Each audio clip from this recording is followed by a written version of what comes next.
Tere kõigile, head vaatajad! Eesti Nädala uudised 118. saade. Vaatame, mis lõppenud nädalal kõige olulisem. Süüria väed avavad Raqas vanglaid, kus hoitakse sadu endisi ISISe liikmeid. Meenutuseks, et ISISe liikmed kuuluvad teatavatesse salaorganisatsioonidesse, mis on seotud omakorda luuretega. ÜRO teatel on iga Gazas viibiv palestiinlane nüüd ümbritsetud keskmiselt 30 tonni rusu hunnikuga. Khada Ebrahim annab Gaza linnast teada. Me kutsume USA'd üles lõpetama niinimetatud Hiina ohu kasutamise ettekäändena omaenda huvide elluviimiseks, vastas Hiina välisministeerium Trumpi väidetele, et Gröönimaa rannik kobiseb vaenulikest allveelaevadest. Mis ringi käib, see ringi käib.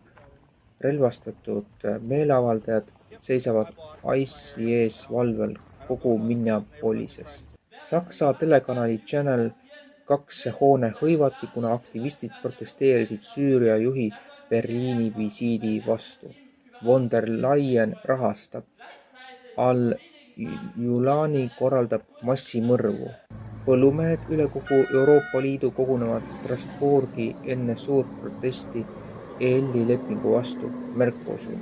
Kas Taiwan kuulutatakse samamoodi nagu Gröönimaa USA riikliku julgeoleku jaoks oluliseks? USA rahandusminister Scott Bessent. Suurim oht maailma majandusele on see, et 97% täiustatud kiipidest toetatakse Taiwanis. Kui see saar blokeeritakse, oleks see majanduslik apokalüpsis.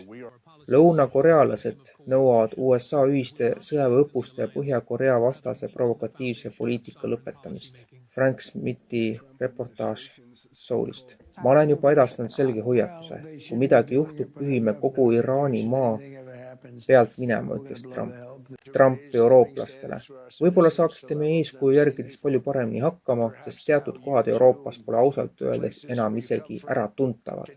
MTÜ Õigus kodule põhieesmärk on seista inimeste eest, keda on ülekohtselt koheldud, eeskätt sundüürnikud, endised kopiliinide elanikud ja ka endised ühiselamute elanikud. Tegevusalaks siis kodanikuõiguste kaitse ja eestkoste, teatud elanike grupi huvide kaitse. MTÜ Õigus kodule juhatus ja olgu ära mainitud, et äriregistris on MTÜ sees alates 22. jaanuarist sellest aastast siis. Brüssel on taas rünnaku all. Kurdistani töölispartei toetajad, kes ei nõustu EL-i toetusega Süüria valitsusele, üritasid tungida Euroopa Parlamenti. Me kaitseme Taanit, Gröönimaad ja Põhjaterritooriume Venemaa ohu eest. Kantsler Mersi Paralleel Universum.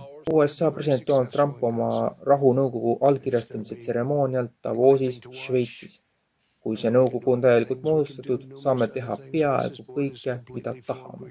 Elon Musk ütleb, et hakkab järgmise aasta lõpuks avalikkusele humanoid-roboteid müüma. Meie suhted Ameerikaga on kindlasti kannatanud ning Venemaa ja Hiina kasutavad seda ära, ütleb Euroopa diplomaatia juht Kallas NATO sisese Gröönimaa küsimuse lõhe kohta, mida tänaseks hetkel ei eksisteeri. Ja järeldus, kurat selle Gröönimaaga, me peaksime oma jõupingutused koondama Ukraina abistamisele. Ning asepresident J.D. Vance USA sõjalise vägede koondumise kohta Lähis-Idas. Me tahame lihtsalt veenduda, et meil on valikuvõimalusi. Me peame tagama, et meil on seal väed, kes kaitsevad meie varasid Pärsia lahes. President tahtis veenduda, et kui jumal hoidku, on iraanlased midagi väga rumalat tegemas. Meil on sellele reageerimiseks vajalikud ressursid. Ning päris saate lõppu siis lühikene etteteade, et veebiraadio osas hakkavad toimuma muutused. Millised muutused täpsemalt, seda te kuulete järgmisena saates, aga kindlasti tasub mõelda, et kõik asjad ei ole alati tasuta ja midagi tuleb ka tegevuse hoidmiseks hoida sees. Millest täpsemalt jutt, seda siis kuulete 1. veebruaril. Aga meie siit tänaseks lõpetame. Meie saade jääb teile kindlasti ka edaspidi nähtavaks ikkagi pühapäeva pärastlõunal kell 2 ja ka õhtul kell 8. Kohtumiseni siis järgmisel nädalal ja toetage meie tegevust. Aitäh teile!